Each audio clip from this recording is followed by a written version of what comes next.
Bonjour, Anne Hoth, conseillère emploi-apprentissage à la Chambre d'agriculture des Hauts-de-France. Aujourd'hui, je vais vous parler de l'intégration, élément clé pour un contrat réussi.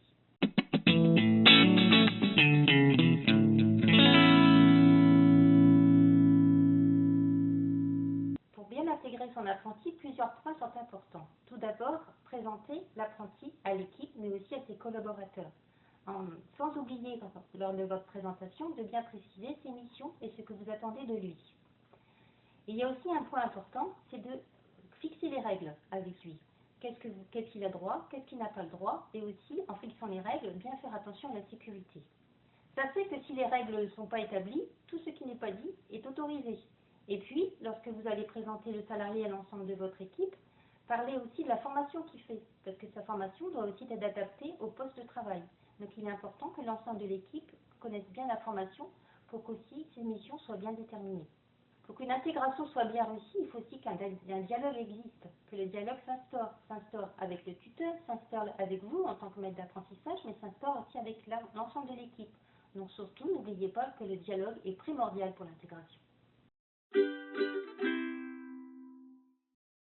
Dans l'intégration, vous avez aussi la période d'essai. La période d'essai est un point crucial pour tester la motivation du jeune, savoir si ses compétences, savoir s'il s'adapte bien.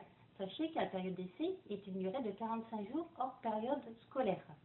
Donc vous avez tout le temps de bien tester le jeune et de bien l'intégrer dans votre entreprise.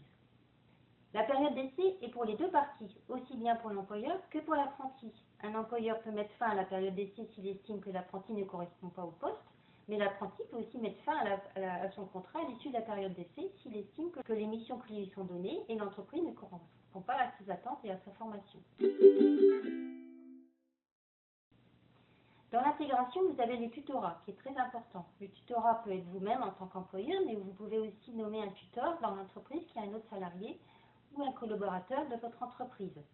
Le tutorat est important puisqu'il va permettre de suivre l'évolution du jeune dans son acquisition des compétences pratiques. Le tuteur est un garant du bon engagement et du bon apprentissage du jeune dans ses missions pratiques. Pour cela, il peut lui donner un petit carnet sur lequel il pourra prendre des notes, mais aussi vérifier avec lui s'il a bien compris les consignes.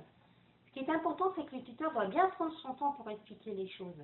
Ce que vous pouvez comprendre, c'est des missions que vous connaissez depuis longtemps, tandis que le jeune vient d'arriver dans l'entreprise, donc il ne connaît pas forcément la mission. Il a besoin de la comprendre, il a besoin de l'intégrer. Et pour cela, il faut lui laisser un peu de temps. Et surtout, n'oubliez pas qu'en tant que conseillère emploi-apprentissage, nous sommes là pour vous aider à bien mettre en place les outils d'une bonne intégration.